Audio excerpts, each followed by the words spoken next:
Assalamu alaikum warahmatullahi ta'ala barkatu masu kallon mu barkamu da kasancewa tare da ku a daidai wannan lokaci da muke kawo muku rahotanni game da zaben jamhuriyar Nijar, inda nan muke wata jiha da ake cewa jihar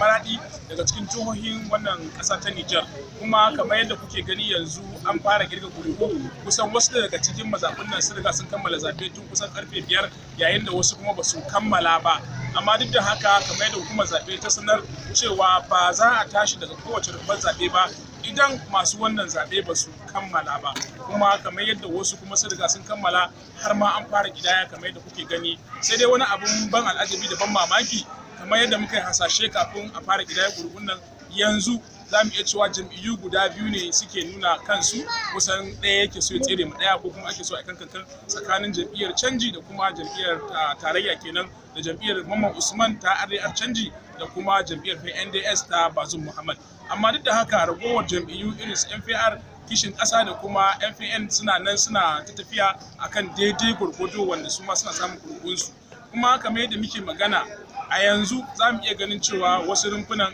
suna kada zaɓe har yanzu, yayin da kuma wasu sun kammala, kuma ga dukkan alamu su ma inda suke zaɓe dab suke da kammalawa. Kuma kamar yadda muke faɗa, insha Allah wataƙila a daren yau muna iya samun sakamako ko kuma zuwa washe gari, amma ga dukkan alamu dai za a iya samun kammala zaɓe a ko'ina a wannan ƙasa ta Nijar daidai gwargwado. Kuma muna fatan za mu ci gaba da kawo muku rahotanni game da abin da ya shafi zaɓe a wannan ƙasa ta Nijar.